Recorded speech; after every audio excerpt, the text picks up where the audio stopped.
Good morning. It's turned out nice again. It actually really has. It really has. It's very nice out there. I don't know what the weather's like where you are right now, but it's absolutely amazing where I am. Do you know what? It's not such a big deal. I wind my mates up back home, even if it's absolutely pissing down here. They'll say, "What's it like out there, Dunk?" I'll go, "Oh, it's amazing. It's red hot today. We're having a barbecue." It could be like gale force winds outside, but I still tell them that, as you do. But no, I'm not really that bothered about the sun, to be honest with you. And I spend most of my time indoors anyway, so I miss Yorkshire, where it's pissing down all the time. I love bad weather. I don't fuck knows where I live here, but them Spanish birds, guys. Right, let's have a look at today's transfer gossip. All right, I've not read any of these.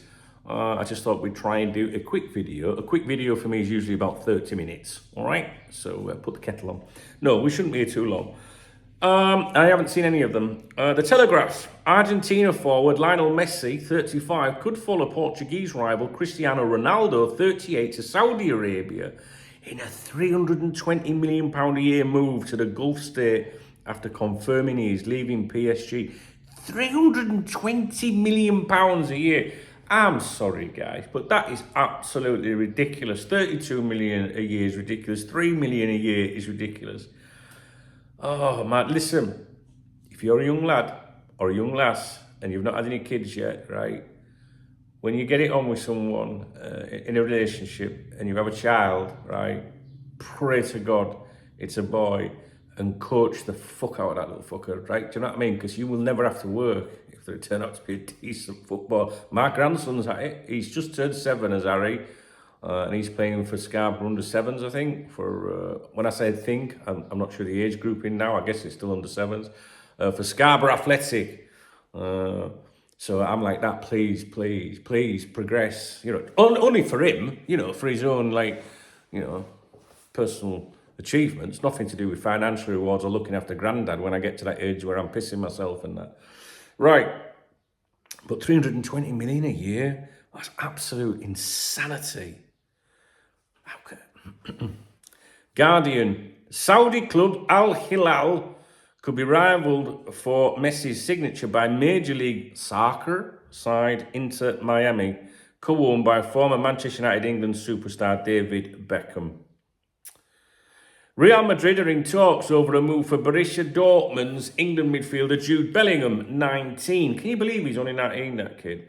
But the German club say they have not yet received an offer from the Spanish Giants. That's coming from Sky Germany. Now, Christian Falk, who comments on the German football, soccer or whatever, says Sheikh Jassim. Oh, hang on a minute. No, yeah, he's responsible for this. It's not him that said this word for word, but he's the source on this. Sheikh, rattle and roll. Jassim has abandoned plans to buy Brazil forward Neymar, 31, if his Manchester United takeover is successful. Instead, targeting France trio Kylian Mbappe, 24, of PSG, Bayern Munich's Kingsley Coman, 26, and Real Madrid's Eduardo Camavinga, 20.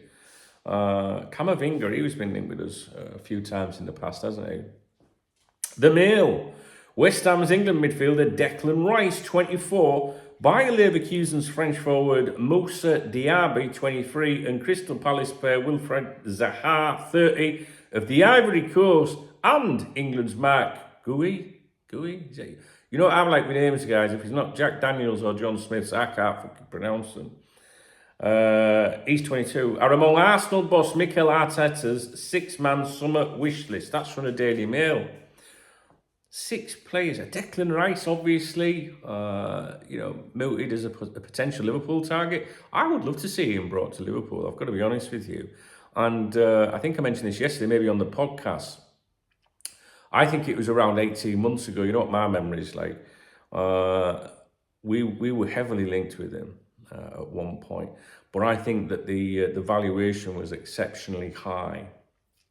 And obviously Liverpool would never break the bank for anyone, although they did it a few years ago apparently. Because do you not get wound up by that? That choice in that article on that Tuesday after the Easter weekend, when he said, supporters need to remember that Liverpool, signed Virgil van Dijk and Alisson and spent big money on them. Yeah, how long ago was that?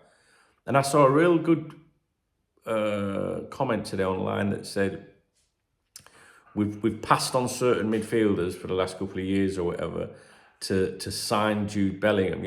Many Liverpool fans accepted, the line that was being fed out by Anfield, that Liverpool were passing on midfielders to go for Jude Bellingham. They left all them other midfielders behind and to focus on Jude Bellingham. All right, Remy. Thank you. And but now they've given up on Jude Bellingham to focus on other midfielders. It's like, do you know what I mean? I can't remember it word for word. I think I've just destroyed it. But it was a really good point. Do you know what I mean? Like, we sort of accepted, well, we're not going to go for him, because we're going for Jude Bellingham. But now we're not going for Jude Bellingham. We're going to go for him, and him. Do you know what I mean?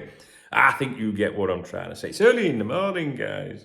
The Mail. Chelsea are also interested in Zaha, who prospective new Blues manager Mauricio Pochettino tried to sign during his time in charge of Tottenham.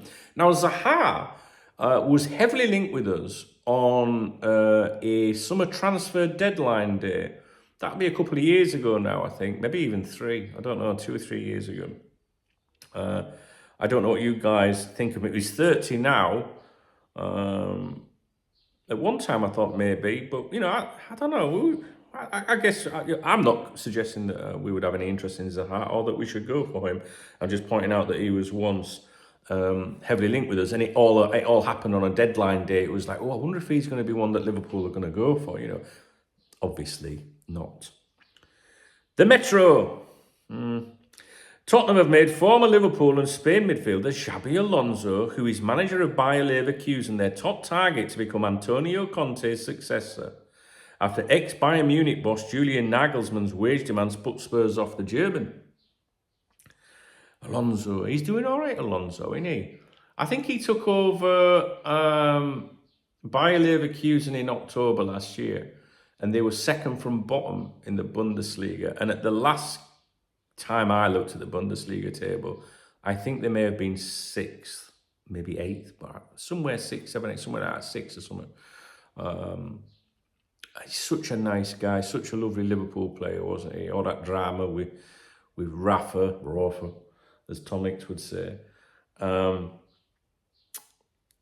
But that's the Spanish for you. I obviously live in Spain, and I know what the Spanish are like. And them fuckers, if they have a disagreement, there's no way back. Do you know what I'm saying? It's not like, I don't know, British people, they're maybe more like, fuck it, let's get a drink, don't worry about it. Spanish are like, just no. No, that's just an easy way of saying it. What a shame that was, Alonso and Roche. The Times. Tottenham have made initial contact with Sporting Lisbon boss Ruben Amorim about their managerial role, and the 38-year-old has indicated he would be happy to take the job at the end of the season. Telegraph. The Netherlands forward Waggett, I'm not pronouncing that right, am I? Sounds like a sausage. Is keen to remain at Manchester United, but the Red Devils have yet to open talks with the 30-year-old about staying at Old Trafford when his loan from Burnley expires. Calcio Mercato Italiana. I am a jack of all trades, mate. Roma have placed a price tag of 35 to 40 million pounds on England forward Tammy Abraham, 25, ahead of expected summer interest from Manchester United, Tottenham and PSG. Foot Mercato, France. How do you do French accent? I don't know. How do you do French accent? Je suis, I don't know. What do they say? Merci beaucoup. Is that it? I ain't done French for a long time. I play Call of Duty DMZ, and whenever I get put on the servers with the French, they are fucking brutal. I don't like the French on there. I don't like the French anyway. Am I allowed to say that? Foot Mercato say League One side Marseille will move to sign out of contract Crystal Palace playmaker Zaha if they qualify for the Champions League. The Telegraph, Chelsea are likely to have to let Gabon striker Pierre-Emerick Aubameyang leave on a free if they want to offload the 33-year-old. Times, but Aston Villa are in advanced talks to bring in Matteo Alemany, who is set to leave his position as director of football at Barcelona this summer. I think we might have mentioned that on yesterday's podcast. And that's it. That was not very not very long, is it? That's what she said. Apparently, it's not about the length, guys. It's about the girth. Just saying. All right. I mean, yeah, I have a good combination myself. Like, you know what I'm saying. It's got me in a lot of trouble over the years. We'll leave that. So there's your transfer rumours for this morning. Today's football gossip, focusing on several clubs. Nothing really about Liverpool, which won't surprise you. I did say yesterday in a video, it wouldn't surprise me if we started to see claims that McAllister's personal terms had been agreed. And I woke up to see those claims on social media today. I actually think that's people clutching. I think when you... I've been here 25 years. I don't know if I've ever told you that. And you get an understanding for how things work. And I see all the things that these chancellors do, all right? And a lot of these Twitter ITKs, for example, a lot of it's just common sense, guys. You could go on there, you can hide behind a fake name, so you're never really questioned as an individual. And you can, just put two and two together if you follow everything that's going on in the football world. And if you say, for example, I could, for example, write a news article for coptalk.com today and say that McAllister has agreed personal terms with Liverpool, which would excite the people that visit Cop Talk, and it would gain, more traffic and things like that, which ultimately means more revenue. And if it doesn't happen, you've always got the disclaimer of, well, agreeing personal terms doesn't mean anything because you can agree personal terms with half a dozen clubs. It's just that those initial conversations between agents and the interested clubs. And if you agree personal terms, they can then go in with a bid, if they want to do it. So, which is all true. That is all true. That is the process. So it's very easy to like yesterday, for example, this is how I judge this one. So yesterday, for example, Fabrizio Romano, Mo Salah, him, right? He shouts a lot. He should be a woman, that fucker. He, obviously made these claims about McAllister yesterday in the advanced talks with Liverpool, which fits in with everything that I've been telling you over the last couple of weeks, I think. And then you get these so-called big Twitter ITK accounts will follow everything Romano says. If he says that, there's probably a very good chance that it's true.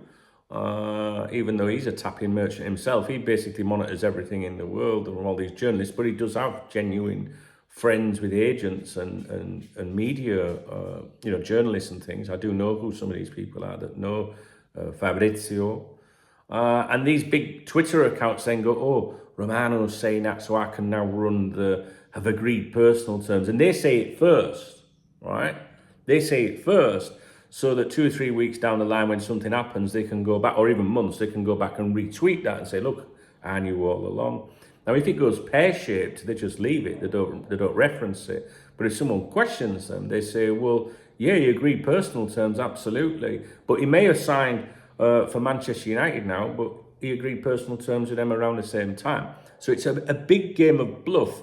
And when I was younger, when I was first starting out with the Cop Talk website back in the late 90s, I mean, before the website, I used to run a very popular mailing list. I used to email Liverpool news to Liverpool supporters all over the world. There wasn't any Twitter, Google, YouTube, Facebook. There wasn't even an official LFC website at the time. None of the newspapers were really online properly. So Liverpool news, believe it or not, was very rare. You couldn't really access what was going on. There was no online coverage of the reserves, for example. So I started going to reserve games and was the first person in the world to update Liverpool supporters around the world to things like that, because there were things that, as a diehard read at the time and a young lad, those were the things I wanted to know about. And for example, I used to go to Melwood and take photographs of the players, over the wall at Melwood. I used to stand on my car, but believe it or not, and I used to, right on the edge of the car where it was, where it could take more weight. And I used to take pictures of the Liverpool players. I've still got them, training. And then, go to Boots or wherever, get the hour developing, take them home, which was a 3-hour drive, and then I had to scan every single photograph in to the computer to put those online, because there wasn't the technology in that today. Like now, they show live video of training from Melwood, but back then, in the 90s, Liverpool fans from all over the world didn't know what Melwood looked like unless they'd seen it in a magazine or something like that. So I think that, over the years, I was quite naive back in the day. I was a young lad, I was in my 20s, So when I would see terms such as agreed personal terms, I would be like jizzing in my pants, I'd think, oh, that's it, it's on, but you as you get older and wiser and more accustomed to what actually goes on, and then someone like myself, you get to know agents and footballers and journalists and things like that, you start to learn a bit more about the whole process. And that's why I try to help people on my channel by saying, don't, fall for that or whatever. So I'm sorry, it's too early to be boring you to death and patronizing you about how to digest information and things. But, there's younger people out there. I mean, when I was a kid online, I wish someone had, I wish someone could have put me right. I used to get right excited. It's the same when a bid's accepted, isn't it? A bid's accepted by a club for a player. They can accept 3 or 4 bids. So one of the, you never, ever see anything as done and final until there is a press conference or a contract is signed or, I have zero time. I always think these supporters that go, well, it's not on Sky News yet, Sky Sports News, so it can't be true. They're the people to avoid, because they're absolutely deluded. Sky Sports News will be the last to know. They just, like this, they just watch, Twitter and social media, and, you'll see Fabrizio Romano put, a tweet out saying deal done or whatever, and then 30 seconds later, Sky Sports News will tweet out, Sky Sports News sources say deal is done, and it's like that with Sky News, with their general coverage of news away from sport, So sorry for the little little lesson there at the end, but I did say yesterday, I think we'll start to see claims that personal terms have been agreed. I have seen those claims made online, and I don't personally believe them at the moment. That may change in due course. And that's it. All right, so that's this morning's little update on things. We will, I'm going to turn around, I'm going to do a bit of work, and we'll see what's what. I'm hoping to do a Cop Talk podcast today. I don't know what we'll have to talk about. Bellingham, just one thing on Bellingham. He hasn't signed for Real Madrid yet. So until he officially signs for them, anything could happen on the front of that. I'm not for 1 minute suggesting he's going to come to Anfield, guys. I'm just saying, like, the reason I mention it is because I did a video yesterday saying, well, I hope he doesn't go to Man City, and and that at least we don't have to go through the summer, worrying about just the stress of will it, won't it, and stuff. So the reason I mention it is until he signs for Real Madrid, then there is also the possibility he could go to City. And play, teams can try and hijack deals. So I really do want to get the confirmation from Real Madrid regarding him as soon as possible, so that we can move on from that one, Okay, I'm going to go. Hope you're okay. Thanks to those of you that support my YouTube channel. YouTube is just a side interest from the Cop Talk website. So I do appreciate you guys watching my content. And thanks to those of you that clicked on the thanks button yesterday. I've worked it out now. When someone makes a thanks, which is like buying you a drink, I guess, or a packet of crisps, depending on how much someone throws in the kitty, it doesn't tell me on the app. I use the app a lot. So I see everybody's comments. All day long I'm checking your comments. You'll see I like I like to click the love out one so that you know that that it's me that's acknowledged your comment. Doesn't necessarily agree with people, but on the app it doesn't tell me if you've done a super thanks, I think it's called. On the browser it does, but I know how to keep on top of that now. And after I've recorded this video, probably in this video, maybe the next one, I will make sure that the list in the video description of people that have used that feature are added to it. All right. So have a great day. It's Thursday, I think. And let's see what pans out during the day, guys. All right. Thank you.